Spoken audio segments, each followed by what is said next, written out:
Hello guys and welcome to this deck building video where I'm going to be talking about currently what is my top... it's my favorite deck. And that is the VDV and Guards Brigade. And the thing is, I don't believe this to be the current meta. I don't think it's the best deck on earth, depending on what you use it for. But what I do believe is that it is the most versatile and, to be honest, the most enjoyable deck to use. So here I am, and I'd like to share it with you. So as I said, we're going to be talking about this VDV plus tanks deck, as I've called it, which is literally my favorite at this moment in time, and I just really enjoy using it so much. We're going to go through all the tabs one by one, and I'll tell you what I've got and why I've got it in my deck. So, Recon tab, snipers. I absolutely love having snipers set up all around the map in good positions, ready to get information about enemy movements. I like to put them next to enemy transport spawn points, because then I can see what's coming. Eyes and reconnaissance is some of the most important parts of the game. So these snipers, I've obviously also got them with long range rifles. You can put them on suppressed, but I think it is worth it to get that extra range just in case you have a sniper versus sniper engagement, which is what you can expect to see whilst you're scouting. Now the best part is I have them in these VDV Typhoons, equipped with, as you can see, the autocannon. There's a 30mm blasty gun, which does really good damage to vehicles, to infantry, basically to everything. And as you can see, I use them a lot. I like to use them a lot, especially for something that I call the Lima special, which is an opener that I quite like to do, where I drop off these snipers with these VDVs, because again, they're quite quick. Obviously American vehicles are faster, but what I like to do is drop these off and then gather these 4 VDV Typhoons. Unfortunately I can't take any more unless I get these guys in as well, but 4 is enough. Honestly, 4 is more than enough. And then basically wait a bit, go around the back, and I'll put a clip of it now.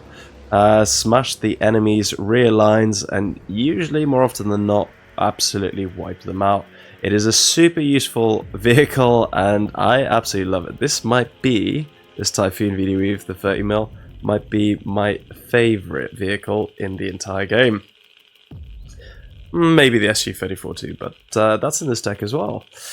Right, next one I've got is this little speedy boy. He is a very, very speedy boy, and the purpose of him, for myself, is if I'm caught short with my pants down and a lack of 80 gems, this is what I bring up. So for literally an extra 5 points, you go from just a little machine gun that basically it can do obviously damage to helicopters and to vehicles, but not really that much. Not really worth mentioning really how much damage it does. Whereas the 80 GM, if you get a couple of these, and you should bring them in pairs, which is why they're in pairs, they are like a reserve unit for me for eyes and for the 80 GM. You bring a couple because one missile will just be ineffective. It'll get active protection destroyed, whereas if you have 2, at least one will get through.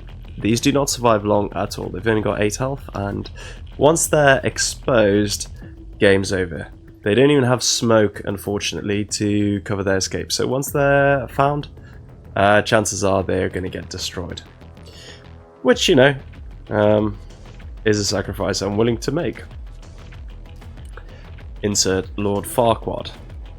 So, this is the Orion.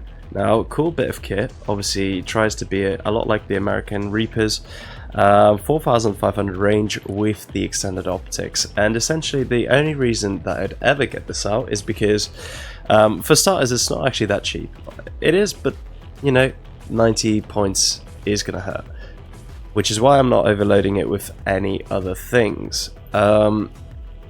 The reason I only get this out is for emergencies. Usually either that I'm worried that there's troops in my back lines, so I'll put this guy out to the rear.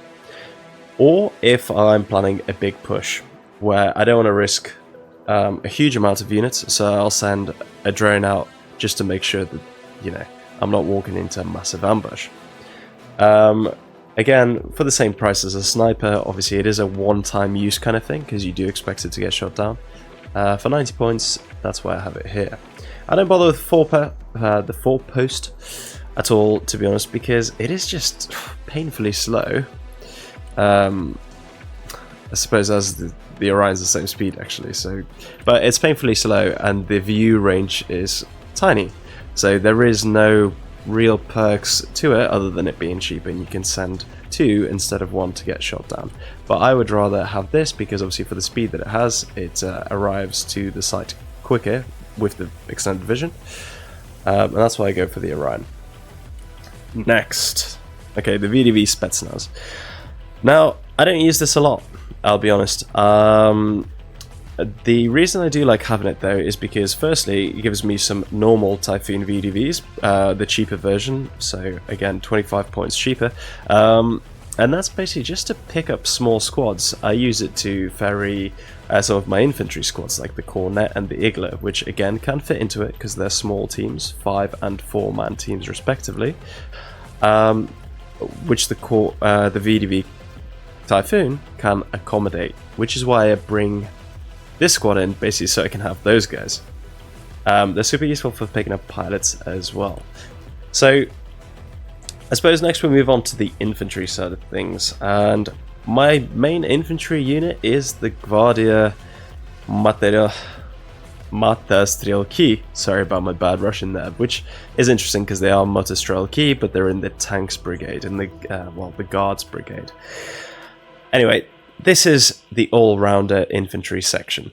They have decent firepower, 2 machine guns, which is good against infantry, and these RPGs, which do quite a decent amount of damage. I mean, 900 millimeters of explosive damage, explosive penetration against things like ERA is not a number not to be laughed at. That is decent and effective. So this is good, but by no means will it destroy tanks on its own. You can't. This squad is for infantry and to do minor damage. But if you are in an ambush position and you manage to get shots into the side or rear of the armored vehicle, then yeah, that's going to do a decent amount of damage.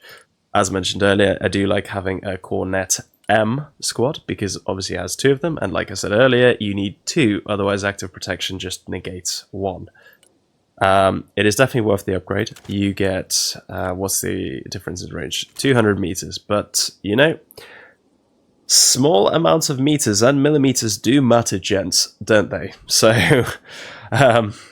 yeah, you do need 2 of the Cornets here. These are, I mean, look at the graphics on the units. I mean, they look really good, considering 90% of the time you don't need to be this zoomed in, so the fact that the developers put in so much attention to detail for these guys is really nice, because again, they look so good. Right, Verba squads. There isn't a unit in this deck that can actually bring 2 bits of AA in the squad. Again, it's the same sort of thing. Flares will negate the first shot, the second shot should hopefully land, but by that point it might be too late, so it would be nice to get 2. Obviously, it's just, the solution to that is I'll bring both squads out in one of these, so 2 squads can fit into 1 Barbarous, and the T-15 is just an awesome bit of kit. The reason I love this so much, and let's be real, everybody loves this so much, is because firstly APS, so I mean good armor obviously, but it also has APS built in as standard. It also has smoke, and the armor, like we've just mentioned, is fantastic. For just a troop carrier, it is the best one. It is the best one in the game by a mile. Very expensive, however, which is the downside.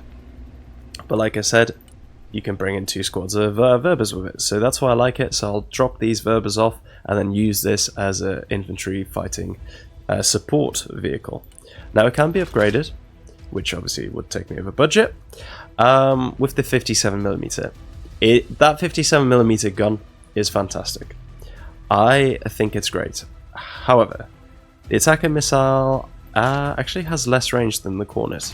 Let me just fact check myself. Oh no, sorry, it's the same range, but the problem with it is that you get 2 less of them. That was the issue. So I'd rather have 4 missiles, 4 ATGMs. As you can see, here we go, 1, 2, 3, 4, and here we go, 1, 2. Now the 57mm cannon is great, but you know what? The 30mm is pretty good as well. And I'd rather keep it like this, because 65 points makes this the price of a tank, which is a bit too expensive in my opinion. Now this is a super slow transport, I don't recommend using it. I've only put it in the deck just to make sure that I have it, in case I do need it. I could actually cut out a number of these. And the B-15, I like it, it's decent, but you know, it doesn't do too much for me. It is basically the main troop carrier of my Gvardia Monetised, and it does have cornets as well. Bulat, I have opted to get it, so that's the fully extended. They're actually quite cheap just on their own, and you know what? This is a completely reasonable way to have it, with just the machine gun on top. However, I think it's worth upgrading it to the 57mm cannon. The extra Bulat's firing system as well, because I've not seen too much success with it in game, but I like it, and in all honesty, that's what matters. Enjoying a deck and enjoying playing with a unit is actually, in my opinion, a lot more important than what is actually the best thing. Active protection, I have chosen not to go for it, which actually maybe is a mistake. Maybe it's worth changing. But the thing is with this, is that you don't expect it to get hit by RPGs. Obviously the American versions. You do expect it to get hit by more tanks and aircraft, and with the level of armor it has, it's not going to increase the survivability too much. Like obviously if you're getting ATGMs fired at you, which you don't want this guy facing ATGMs anyway, because if they fire 2, dead. The active protection won't be able to stop 2 at the same time. So like I said, I think the firepower is worth it. However, that's maybe a step too far, but that is up to you to decide. This is just how I like to have it. Other notable units that I haven't included is the Igla squad, which is basically same as the Verba, just slightly cheaper, but I'd prefer the Igla. This BTR with anti-aircraft guns is actually quite good and quite useful. I would be tempted to put that instead of either the BTR-D or the T-15 Barbarous. Of course, with the Cornet squad you can't put that in, which makes it a difficult decision. I've got other AA in the deck, therefore I have not gone for this, and that's just how it be sometimes. And again, I can't put it in there either. Those guys in that BTR either.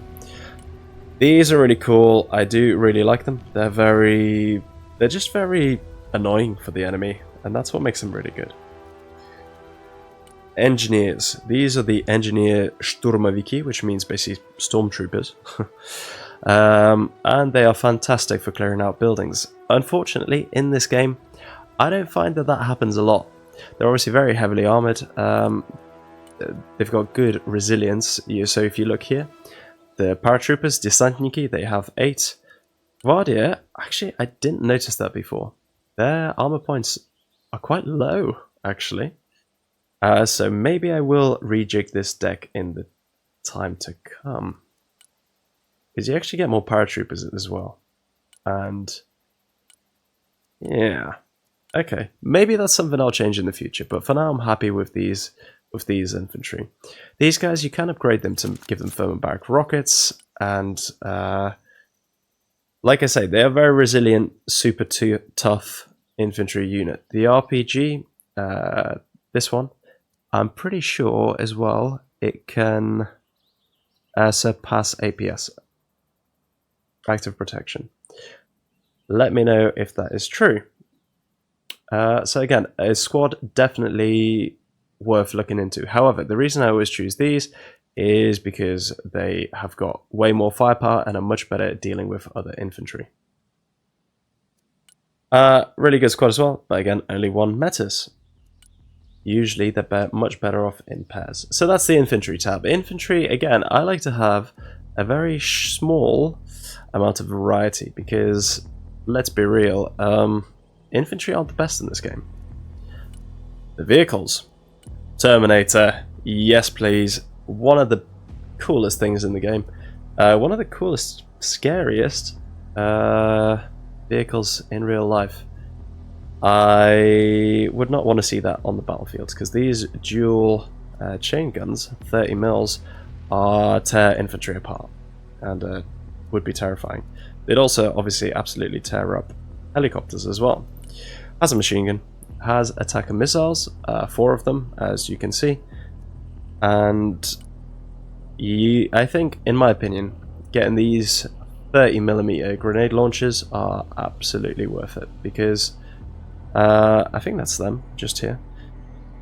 It just adds, for the sake of 20 points, it adds a huge amount of firepower to this vehicle, and it just means that dealing with infantry squads, by the time they manage to launch their ATGMs or RPGs, whatever, it deals with them a lot quicker. Now, this vehicle is very well armoured.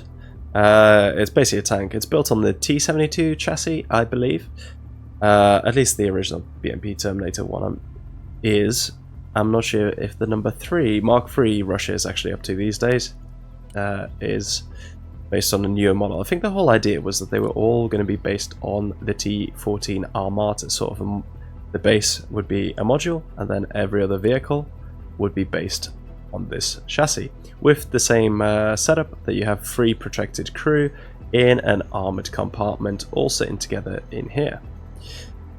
Which is really interesting, which actually, arguably, this is inaccurate for, because whilst the side armour might be like this, in real life they sit in a super duper armoured capsule that protects them apparently equally from all sides. That is the Russian propaganda. I'm not sure how accurate that is. Right, okay, sorry. And finally, a bit of ERA, because with this, you are going to go into infantry heavy zones, and you could get shot in the side. And it's not much, but again, I think it's worth it. T-14 Armata, the best tank in the game, without question. Only problem is, it's super expensive, and you can only take 2 of them. But I still like it. I still like to have it in case I've got an abundance of points, and I can bring it in. To hold basically open areas, comfortably knowing that it'll be able to take a few hits. It's obviously got APS and smoke as standard. Now, upgrading it with the top attack, I don't think it's worth it. The gun on its own is fine. It's already a super expensive beast. The armor package is, again, just not worth it in my opinion, because you already have a fantastic machine. That again, it is already quite expensive. So that's how I keep that one. T-80. Now, really cool looking bit of kit. Is that the APS? Yeah, it is. Okay, that's what those little rocket launchers are. Cool tank. Isn't this the one that James Bond drove through St. Petersburg? Yes, it is. It's the exact same thing. Basically, it's just my cheap tank for when I need a bit of support, taking open places. If I can't afford this, I'll get this up. It does have active protection and some smoke. It's an all-rounder. It's an okay tank. It's not the best, but you know, it gets the job done. T-90 is an option to take if you want an even cheaper tank at the compromise of active protection, but I think I'd rather have the T-80 because it's a bit more resilient to helicopter missiles, which it does have 30% ECM countermeasures, but I'm not sure it's good enough, and you can't upgrade it to have active protection either. T-90.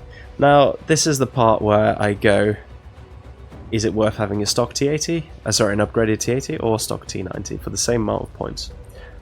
And in my opinion, you know, once you start upgrading it to get the active protection, the T-80 wins, which is why I haven't gone for that. Honourable mentions to the Cornet and this Cornet as well, because they're very good bits of kit. I prefer this one. and it's also more expensive, and hence better. But it allows you to fire 2 at the same time, and it usually does, which is a big bonus. It means you're more likely to do damage to the enemy vehicles. Anyway, again, it doesn't seem like I've got a lot of variety, but for me, this is more than enough. In terms of supply, I have this, because that can bring 10,000 supply. That wasn't in the open beta, but I'm glad it's in here, because it is a good bit of kit. Speedy supply. Oh, yeah, that's the problem. This is slow. Very, very slow. And this is speedy. So this is the speedy supply. It can only bring 2,000, but you know, if you're just supplying infantry, that is enough. For example, the Verba squads. They run out of ammunition quickly and they need supply very quickly. Perfect.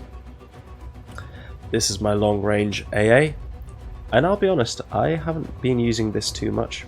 I like to have it, especially if I've got a lot of spare points, but I don't use it that much because I like to bring a couple of these in. I don't think it's necessary to upgrade to 16 missiles. 8 is enough. You get a bit complacent with 16 and you get a bit sort of I'll just keep my radar on and forget to micro it as much, which is obviously really dangerous. So I'm happy with it being at 8, and obviously for 300 points you can bring 2 out, whereas it'd be 400 points to bring 2 of the upgraded. And again, I'd rather have 2 than 1 with 16. But again, that's personal preference. Derivace. Fantastic. Fantastic bit of kit. I just like it. I don't really know why, but it's obviously can aim very high, like he's showing off how erect his cannon can get. Woof. Yeah, I like the 57mm gun. The Cessna missiles are fine. They are absolutely fine. But 57mm gun is where it's at. Bit of arty. As in my previous video, in my tactics video, you should always have 1 spare piece of arty, and in all honesty, with these units, I didn't know what else to put in. I don't want 6 mustas, so 3 Kolietzers, yeah, they do the job. When you get to a standstill, these are great. I used to have a Drock in here, just basically to quickly fire some smoke, should I needed it, but I haven't really used it much at all. And again, you usually need 2 of them or 3 of them to make an effective smoke screen. So I like it, but oh, cool. I like it, but not that much. Same thing. This is too slow. This is too slow. You'd rather have the Drock and the TOS, the Buratino. Again, on a tank chassis, T72 for sure this time. That is a very recognizable feature of it. I like it, but it takes a bit too long to fire. So aiming time 20 to 24 seconds is too long. If you have the upgrade, you get further range, but again, you still have that long waiting time. So I'd much rather have the artillery, which is, you know, 12 to 15 seconds instead. With this, the range is quite small. It's obviously 2,400 is not that small, but compared to 4,500 on the RT, it is. Now, if you're going to bring this unit in, it is a good unit, it does a good amount of damage, but it's sort of, how do I put it? It's the amount of use you get out of it isn't worth it. You're much better off bringing these to the field instead. Now, getting to the bit more exciting part, and that is helicopters. This Mi-26, one of the most impressive helicopters to ever be built. It is a great piece of engineering, but we're not here to talk about that. We're here to talk about the game, and I'll be honest, it has got fantastic supply, fantastic amount of troops you can get in the back, but I haven't actually used it once, not a single time in battle.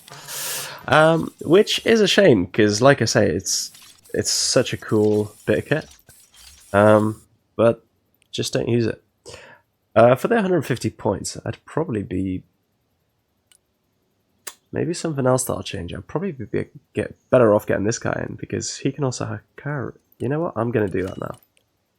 Like I say, I haven't used the Karova, which means cow in Russian, and you can see why it's called a cow. A bit offensive, but it is a big beastie boy. Okay, so new helicopter deck. Again, with these small Russian helicopters, again, I haven't really brought this in hardly ever, but it's good to have a super cheap anti-vehicle helicopter option available for Russia. This, again, I super rarely use these, but what I do like to use is this. It's a sort of all-rounder. It's basically a slightly cheaper version of the Alligator, which the Alligator is just superior in every shape, way, and form. I much prefer it. Even though the stats are very similar and the price difference is 10 points, as you can see, for some reason I just get a lot more success with the Alligator, the KA-52. Let's just see what's that skin. Oh, that's good. I'm going to keep that. I've equipped it for anti-infantry, anti-tank, and anti-aircraft. It is an all-rounder. Again, it is very expensive, and obviously quite a big target. The enemy does try to launch fighters and SHORAD at it. However, it is very beefy. It can take a lot of hits. It has good ECM, flares, and you know what? It's actually quite survivable. Interestingly, in real life, this is built with survivability as its focus, which is not a very Soviet doctrine. Pilots actually have ejection seats because these rotors that are connected, oh, there's even explosive markers. These are all exploding bolts in reality. So when a pilot wishes to eject, there's two pilots by the way sitting side by side, which is cool. When a pilot ejects, all these bolts explode. The 6 propellers fly in different directions. Also, what's really cool is that it doesn't have a tail. So that makes it a lot more resilient because the tail is the weakest. The rear rotor blade is the weakest part of any helicopter. Anyway, these explode and pilots actually eject. Although in game, you never get to save the pilots. Maybe that is something they'll change. This is, like I said earlier, a cheap version of this. So if you're short on funds, I'll have to resort to that. Doesn't have any anti-air. It's just got anti-infantry and anti-tank. And like I said, this is just an even cheaper and poor man version of this. So, like I said, KA-52 is my number 1. Number 2, 3, 4. Good to have reserves. Aircraft tab. Su-35 is, in my opinion, one of the best fighters. What I used to do was use the Su-57 as my superiority fighter, but when you actually look at it, the stats are almost identical. The real difference is stealth, but not by much. This still, it's just a normal fighter. It doesn't have the amazing stealth capabilities in-game as you'd maybe think it would in real life. It's got less fuel, although I do have fuel tank on it.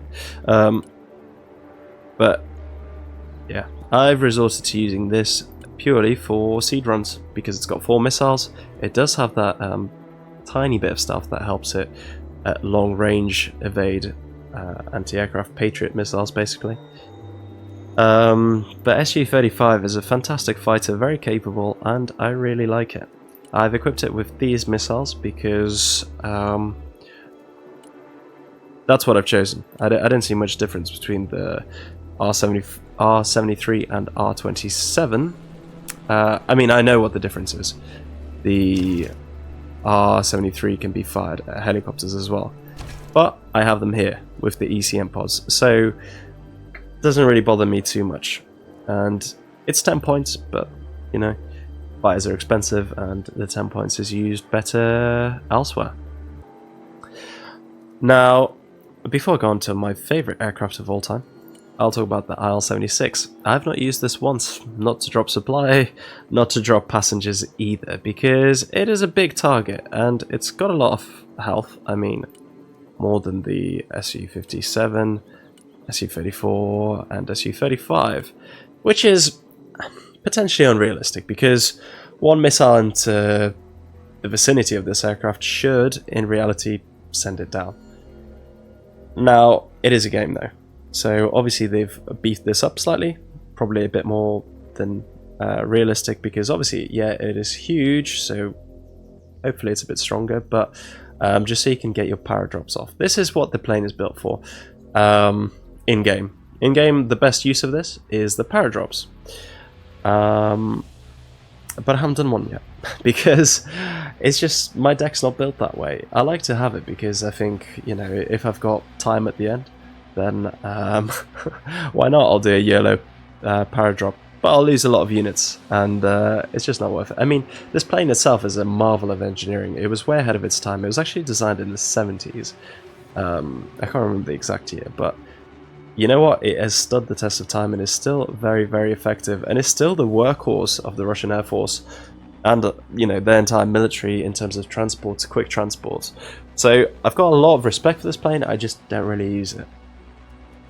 Now, finally, the most gorgeous, and I will absolutely fight anyone to the death about this, the most gorgeous, gorgeous plane ever built in history. And that includes the Concorde and SR-71 Blackbird, because, I mean, just look at it. It is... The Russians nickname it the Duck, and you can see why, because of that nice little duck face it's got. And, okay, maybe it does look a bit derpy from the front, but when you look at it from the side, the top, and the bottom, it is a gorgeous bit of kit. Now, in terms of equipment that I have on it, I have 2 dumb bombs, because... I like dumb bombs. I have some missiles because they will help deal with any tanks. Those are big missiles, very effective. And I have some R-73 missiles with ECM. So this literally is an all-rounder. It can bomb, it can fire air-to-ground, air-to-air missiles. A lot of people I've seen, and I used to have this setup as well, instead go for anti-radiation missiles. Which is fine, but American players usually bring a lot, and I mean a shit ton of AA. So 2 is not enough, which is why I have the Su-57 instead. What I would say is I wish I had 2 of these, but I just don't have the points for it. What did I have? Christ, I forgot. Did I have the retarded bombs? Maybe I did. Maybe I should. Or did I have the cluster bombs? Can't remember, but doesn't matter. They're actually, in all fairness, good options. I had these. High drag bombs might be better because I can come in low then, but then I do like to come in high so that you can fire these as well. It's a tough one, but yeah, you should probably have 2 of these. And what you should definitely do is not launch it alone, because AA will shoot it down. It is one tough cookie, but AA, again, Americans bring just so much of it that it will get shot down. And that is why you need to save up, I mean, 800 points you need to save up, 805 to be exact, to bring these 2 together. On their own, they're not that good, but together they should's a big word, be super effective at wiping out the enemy. So that is it, guys. That is basically the end of what I deem to be my absolute favorite deck. Like I said, I don't think it's the most effective, and there's plenty of other decks that do other things better. There's also other decks that do things worse. Don't get me wrong. This is a very good, solid overall, quite well balanced deck, and it's brought me a lot of victories. But the main thing is, like I said at the start of the video, is the fact that I absolutely love it, and I really enjoy playing with it. And hey, Broken Arrow is a game, and that's what it's all about. Cheers for watching. Bye bye.